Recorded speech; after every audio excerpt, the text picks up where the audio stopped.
You just look at how many people out there have been crushed right now, right? You Yep. look at how many people out there are entrepreneur minded, do listen to business podcasts, do want to make something of themselves, and you're not looking for a handout, or still have that passed down, American dream of if you work hard, you can make it. These people are being ignored by the powers that be. The Democrats pretended to be that side of things, but then they just give handouts, and it's cronyism all the way down. The Republicans said they fight for this, but you see them doing the exact same tactics, growing the economy, devaluing the dollar. So there is a lot of opportunity there for us to reach those people, as well as, like you were just saying, the people that are politically active but not necessarily die hard in the wool, Republicans or Democrats. Can I pause for a second and just note that we got Brian on here who's getting Congressman Massey on, and our typical lineup includes like homeless people that believe in Bigfoot. Welcome to the Brian Nichols Show, your source for common sense politics on the We Are Libertarians network. The Brian Nichols Show is the fastest growing liberty podcast that brings together people from all means of political thought as we seek to have meaningful conversations about the issues you care about. At the Brian Nichols Show, our goal is to leave the audience educated, enlightened, and informed. And now your host, Brian Nichols. Well, happy Wednesday, folks. Brian Nichols here on the Brian Nichols Show. Strap in. I'm going to tease it in the intro, but yes, be prepared for B squared. Brian McWilliams from Electric Libertyland over on the amazing Lions of Liberty Network joins me on the program today, and we are talking about the ugly truth. Nobody wants to be converted. That's the dirty little secret, and Brian will go ahead and explain not only that truth, but how we can go ahead and help convert people to liberty without them even realizing it. So with that being said, on to the show. Brian McWilliams here on the Brian Nichols Show. Oh, it's great to see some Brian on Brian action. Hot B on B, Liberty there you action go. Here. B squared. That's right, Mr. McWilliams. Welcome to the program. Thank you for joining the show. Number one, thank you for all you're doing over at Lions of Liberty. It's you and the trio of yourself, John Odermatt, and Mark Clare. Now you have officially rounded out the trifecta, joining me here on the program. I know. I feel like Thanos. I finally got my third lion from Lions of Liberty. Which one of us are you going to snap out of existence? That becomes the question if you're using the Thanos analogy. Well, hey, I think it's more that you're my gemstones on my fingers. I can actually control reality, which is ultimately to help get libertarians to be effective salesmen and communicators of libertarian ideas, which I think we're going to dig into later today. But Brian McWilliams, how about this? Let's start off. The folks here at the Brian Nichols Show, we're more familiar with the We Are Libertarians network, and they're like, oh yeah, there's that Lions of Liberty folk over there, and they've heard John's story, they've heard Mark's story a few times. How about your story, Brian McWilliams? You joined part of the network of the Lions of Liberty network, also from Penn State as well. I know you get to kind of share that mythology, but dig into more of your libertarian bona fides, and then into your pathway to liberty there at Lions of Liberty. Yeah, for sure, man. So, basically, Lions of Liberty, as you know from hearing John and Mark, we go way back to Penn State. And really, I was not that political. I had never had a political home. I was not a Republican. I was not a Democrat. I flip-flop back and forth. And my parents were very similar in that way, too. But I've always had a very logically thinking brain. I'm a person that looks for what makes sense first and foremost. And when I came around, obviously Ron Paul was running in 2008. Mark had moved out to Los Angeles at the time and become affiliated with everything Ron Paul was talking about through another buddy who's a Lion of Liberty named Howie Snowden, who we refer to as the godfather of the Lions of Liberty. And, the more I started tuning into what Ron was doing, to the speeches he was giving, of course, the debates he was having, he really converted me. And of course, I read his books, I read Ed the Fed, and I started getting into Rothbard. And from that, he really converted me, and my brain, my Lego pieces brain started to put all the pieces of the equation together in the libertarian philosophy, and saw how it was impacting and how the things he was talking about really were controlling much of the narrative, much of the actions of the country that we lived in. And also going door to door for him, which is something that Mark and I did, opened me up to, number one, the challenges of conveying the ideas of liberty, and that people don't want to be converted, and frankly look at us as sort of dancing bears in the corner to be, patted on the head, but really have no chance of success. So that was a frustration. But at the same time, hearing people firsthand also say, you know what, I really do like what he's saying, and I agree with what he's saying, but I just will never vote for him. And that made it very important. I said, that's why Lions of Liberty created our website, which started off as a website and then the podcast. And then I joined on the podcasting to try to open up that message and try to fight back. People don't want to be converted. It's not often that I have the name of the episode already decided in the first 5 minutes, Brian, but right there, that is the secret. People don't want to be converted. People don't want to be sold to, right? And this is where the magic can happen, is effectively learning how to be number one, effective communicators, which I think goes more into what you've been focusing on, applying your PR mind.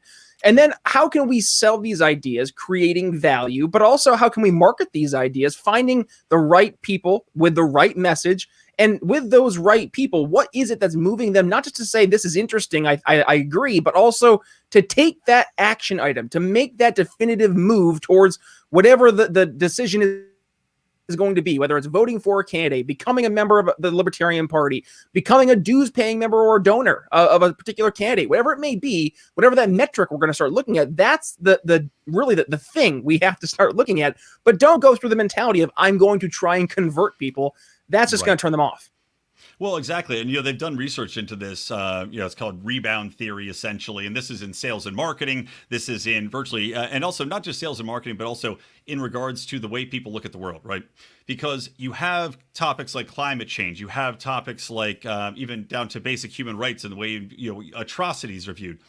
People buy into a community. They buy into a worldview. And we have, especially in the social media environment, a very let's say a population that's very enticed to not be wrong, and also that's invested a lot of time, a lot of friendships, a lot of relationships, right? And a lot of ego and getting that involved into being right and this worldview. So if you try to push too hard on that worldview, they are first and foremost incentivized to give you the double middle fingers and reject you outright, no matter what your argument might be.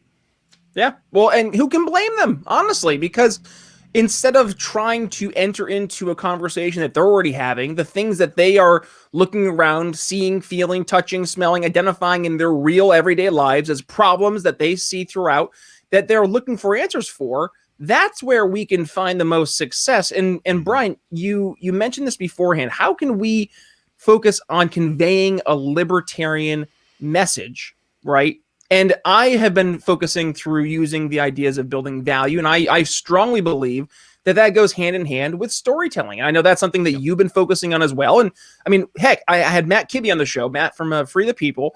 And one of the episodes we did was to sell liberty more, tell better stories, because storytelling is imperative in helping identify a real life situation that people can apply whatever the situation is or the solution is to them. It makes it relatable. And I think maybe that's the problem, right? We libertarians aren't necessarily the most relatable bunch. Right.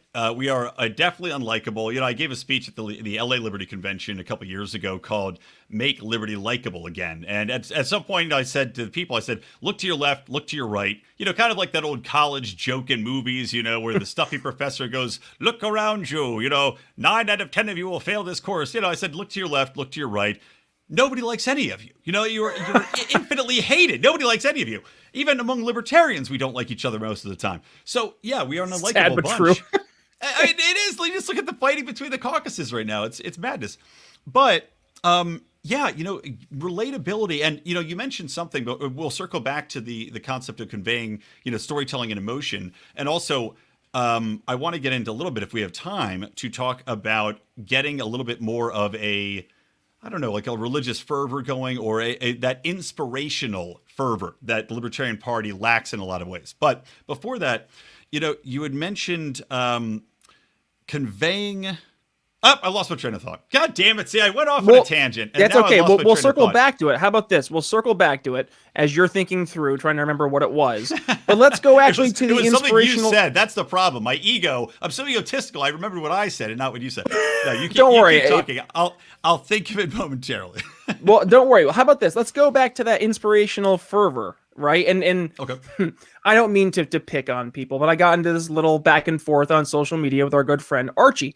And one of the things that Archie was not understanding is that you need to be able to captivate people beyond just talking about ideas and principles. Liberty alone is not going to sell. Ideas alone do not sell.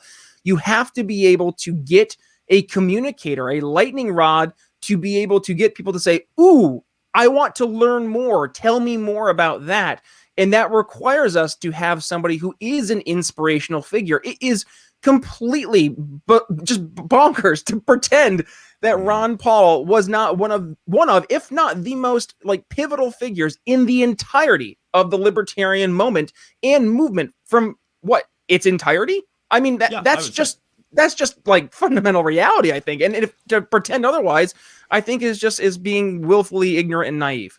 I completely agree. And here's the question is, what did Ron Paul use as his lightning rod? And we're in different times now. He used primarily war and the Fed, right? But his moments, I think people remember most, is him fighting back against the war state, pushing back against 9/11, about blowback, about the American empire. He made great strides, and that resonated with a lot of America. And I think that's what that really spurred the movement. Now, and the Fed was a big portion of that, but I think the war message is what allowed him to succeed there. We do need somebody that's a lightning rod, and we need somebody that can relate the principles of liberty to everyday people's life, right? How does it interact? How is your basic way of living? How is your income affected? And we have a particular opportunity with COVID right now. But I remembered what you said I want to go back to. There we go. Because it ties in perfectly, dovetails right in, is you mentioned libertarian solutions, right? Now, I'm going to be having Anthony Samaroff on my show pretty soon because he'd written a book about UBI, but he concentrates a large portion of the book on solutions. And this is something that I've been thinking about as well, because just like making liberty likable is important, having stories that are inspirational is important, having solutions that aren't based in philosophy or simply saying the market will provide the answer, which fucking convinces nobody, is vital. We have to have solutions where we can look at today's problems and say, here's how you solve this. And if you haven't tried it yet, it's because the powers that be have such vested interest in this and so much money that they don't want to try it. So can we try something different? Can we try something different? Well, different, and you, I think this is right there where a lot of libertarians are getting lost, right? Mm-hmm. They look at the two major parties and they say, well, what are they doing? What can we do? What can we replicate to be like them? There's a reason we don't want to be like them. And it's because they can't even captivate 50% of the American electorate. I mean, think about that. If you are the two largest political parties in the United States and you still come in second and third to none of the above or didn't vote, yeah, come on, libertarians. Like, that is our market. That's our buyer persona. We can go after people on the left and the right, yes, because they are politically active. And that's definitely people we want to talk to. But there is a vast untapped market that is out there that are, I think, genuinely just in this mentality of don't hurt people, don't take their stuff. And I've been meaning to do more like an actual episode on this. I listen to a lot of sales podcasts. And in my listening to these sales podcasts, it's funny. None of them are overtly political in the slightest, but they have an underlying sentiment of libertarianism. You can hear it. You can feel it. The idea of understanding how incentive structures work, understanding that if you create negative or perverse incentive structures, that's going to lead to negative consequences down the road, to understand the value of creating and establishing personal wealth and helping your communities, helping other people reach up their goals and help other people along their journeys, but also understanding the ideas that, you need to have a limited government. Let's not even go into like full on like libertarian world, but like if we're going to just at least get people on our side to have a conversation, these are the people I think we should be talking to, this limited government approach, and they're out there. They're just not being talked to. Well, agreed. And, it's one of those things where the Libertarian Party should own business. It should own entrepreneurs. We should be the party of entrepreneurs, of small business, of the downtrodden, of minorities. I mean, you just look at how many people out there have been crushed right now, right? You look at how many people out there are entrepreneur minded, do listen to business podcasts, do want to make something of themselves, and you're not looking for a handout or still have that passed down, American dream of if you work hard, you can make it. These people are being ignored by the powers that be. The Democrats pretended to be that side of things, but then they just give handouts and it's cronyism all the way down. The Republicans said they fight for this, but you see them doing the exact same tactics, growing the economy, devaluing the dollar. So there is a lot of opportunity there for us to reach those people, as well as, like you were just saying, the people that are politically active but not necessarily die hard in the wool, Republicans or Democrats. And even those people, you saw Trump got something like almost, I think, 16 or 17% of the black vote, which is double what any other Republican candidate had gotten. That shows you it can be done. But at the same time, the opportunity exists there because these people have now, Trump's gone. Where are they going to go? The guy that they left the party for has disappeared. The Libertarian Party has an opportunity to step up and be unapologetically pro-human, pro-business, pro-individual, and to call out what is the real systematic racism where it exists, which is government racism in all of its forms. And that goes to not only segregation, that goes not only to outright racism, but that also goes towards, the bigotry of low expectations and just pointing out to these people that things have not gotten better. No. And I don't want to keep going on and on, but that's where, the try something different concept, I've had a lot of success in using that concept with people that are super lefties. And those are the hardest people to convert. And the point I make to them is just that we have so much government spending. It's gone up every single year for education, for poverty, for homelessness issues. You look at the money and you look at the results and it's simply not there. And we've been doing it for decades. Yeah. And if you simply say, look, you might not agree with my philosophy, but your philosophy has demonstrably failed us. Can we try something different? If it doesn't work, I'm open to trying something new. Are you open to trying something new that may work better than this? Yeah, and or at the very least, let's talk to people who are like, hey, I really haven't had a foot in this race. Is that the expression, a foot in the race? I thought a foot in the door, a horse in the race, a horse in the door. A horse in the door. I like that. I don't have a horse in the door. I don't have a horse. I don't have a horse's foot in the door either. And but they're like, now I want to get involved. Now I'm actually kind of paying attention because, Brian, that like you were just hitting on, this went through an era of COVID. They just watched. They're a small business owner that, boom, government just took away my entire livelihood overnight, arbitrarily, because I'm deemed quote unquote non-essential. Not only did business owners lose their business, but I hate to say this is a good thing, but empirically, if we're talking sales, marketing, and influence, a third of businesses, a third of small businesses, a third of restaurants are gone. Gone. Yep. A lot of people are noticing, oh, my favorite place is gone. My favorite small store is gone. My favorite restaurant is gone. So it's not just those business owners that are being reached. It's a palpable feeling. You can't walk down any main street in America and not see it painted blatantly in bright red fucking letters. We have screwed this up. Yeah. Well, and this is the thing I've actually gotten to the point. Stop arguing about the lockdowns and whether they worked or they don't work. No, we know they don't work. Like, stop it. It's not worth our time and energy. Instead, use that time and energy and go after the people who have been so hurt by these lockdowns and talk to them. That's the people that right now they're looking for answers. And because they've been hit, and this is in sales, right? You look for the pain point, right? And this is the pain point. The pain point was caused by government telling you can't do the most basic things, and that is helping, number one, put food on your table, because number two, you're not allowed to go out and work. Not just that you can't work, you're not allowed to work because you're deemed not essential. And a lot of people who just were your normal person, who just kind of went along to get along, that woke them up. They're like, what? We can't do this. This is insanity. And that's the people that we need to say, hey, libertarian, hi, by the way, we agree with you.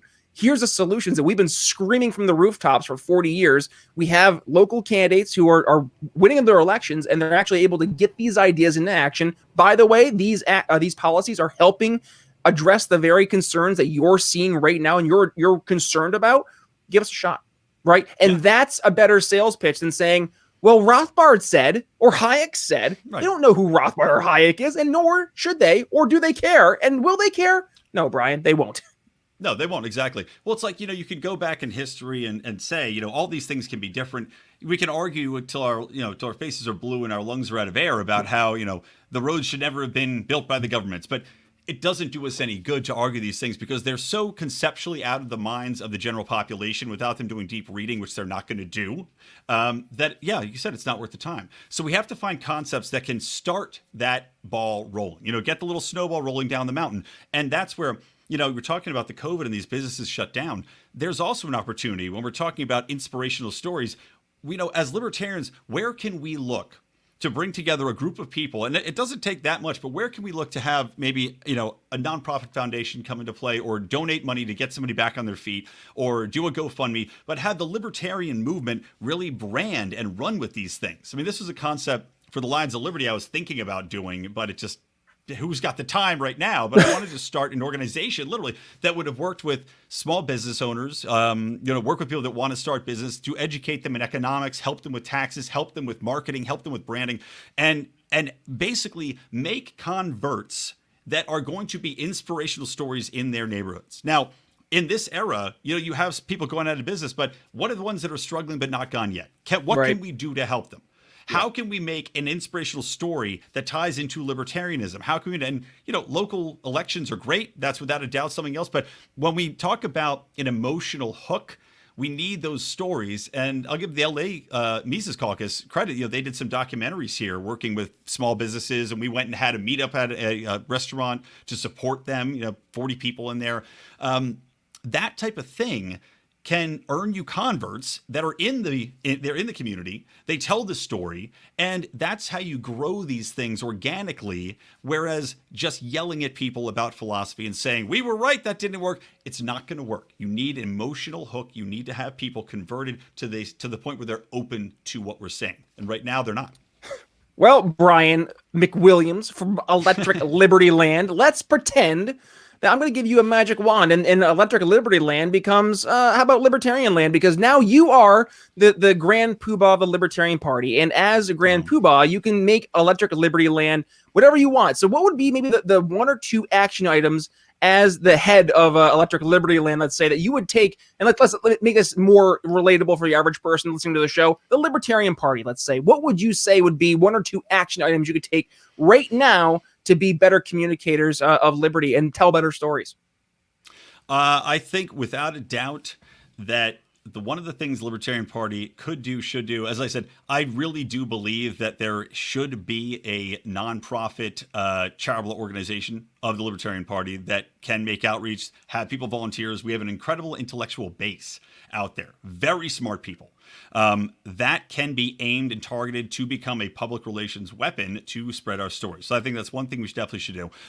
Second, if I'm running the party, it's knowing, and I'll give Hotep Jesus credit for this, who I was talking to at the Mises event in California, but you have to know your audience. And right now, the Libertarian Party is not winning any converts because the messaging has all been kowtowing to the left. It's escaped the basic principles, and it's not only unemotional, it's not only uninspiring, it's pandering. So the people you're trying to reach are looking down on your messaging and just saying, why would I come over to your side? If you're going to be a watered down version of these, socially democratic, psychopaths that I've aligned myself with, why would I deem to come over to your side anyway? It doesn't make any sense.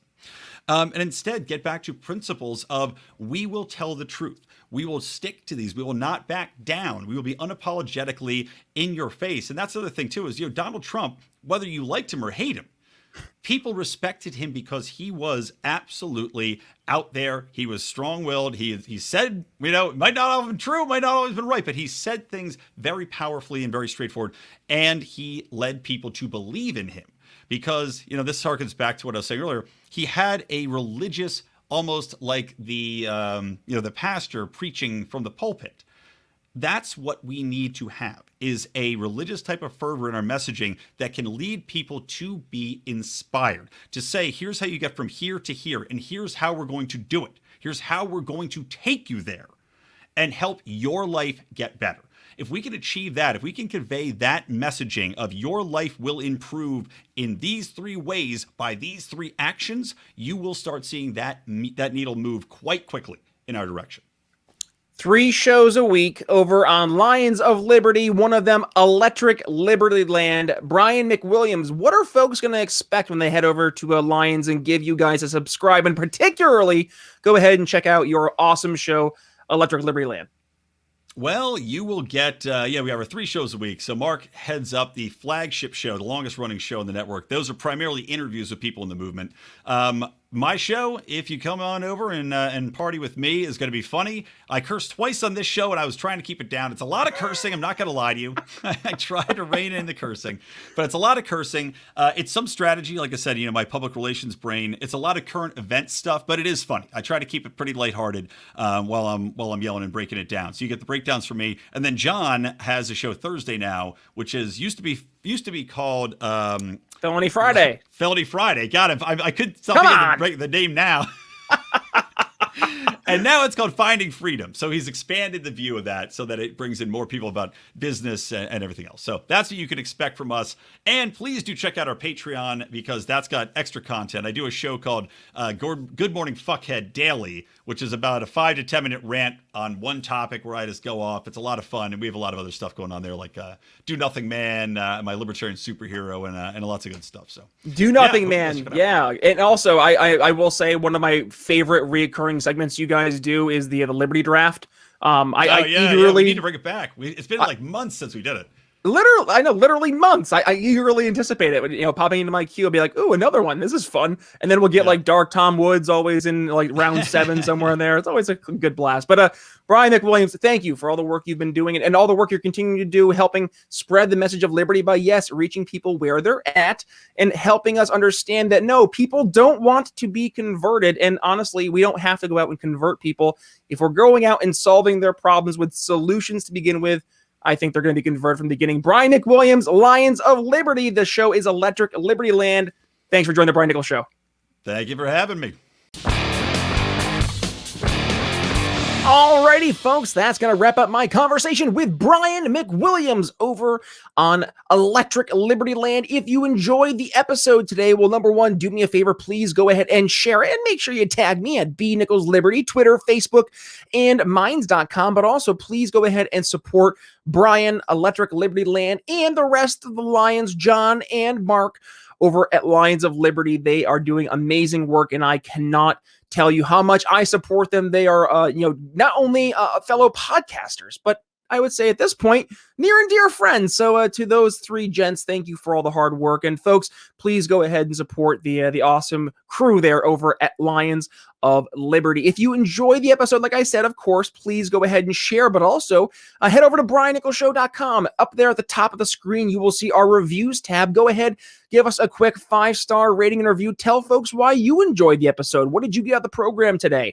Did you learn why people don't want to be converted? Well, go ahead and let people know. 5-star rating and review right there at briannicholsshow.com. Also, if you want to go ahead and learn how you can help sell liberty to friends and family, well, if you're watching YouTube, you can see it scrolling there at the bottom. 4 easy steps you can implement now to help sell liberty to friends and family. It's not just me saying it out loud. It's also an ebook you can go ahead and download for free that yours truly wrote for you to take away and, yes, be able to help sell liberty right now to your friends and family. And yes, it is as easy as 4 easy steps, and all it's going to cost you like 2 seconds to head over and go ahead and get your free download. I think it's going to take you more time to download the book than it will be to actually head over to briannicholsshow.com/Liberty Friends ebook. Now, if you enjoy what you go ahead and read over on the ebook and you're like, okay, this sales stuff, I'm starting to pick up what Brian's saying. I get it.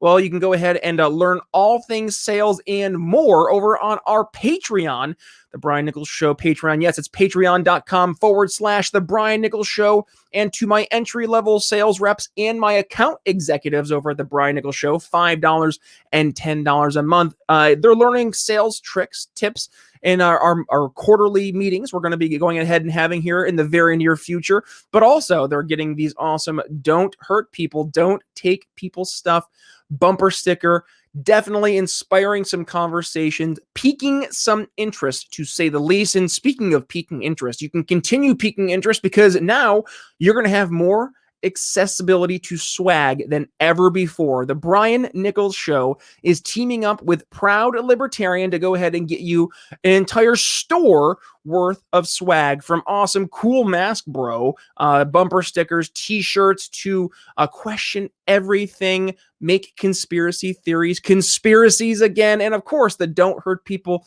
don't take people's stuff bumper sticker. You can find all that and more over at the Proud Libertarian store. So please do me a favor, head over to proudlibertarian.com, head to the Brian Nichols Show collection, and make sure you use code TBNS at checkout for 10% off your Brian Nichols Show merch. Coming up here on Friday, Wesley David. He is a musician and, yes, a libertarian, and joins the program to help me figure out, well, what can we libertarians do better, and what can we learn from a messaging standpoint and a songwriting standpoint to be more effective communicators? Hint, hint, it might have something to do with, I don't know, symbolism, storytelling.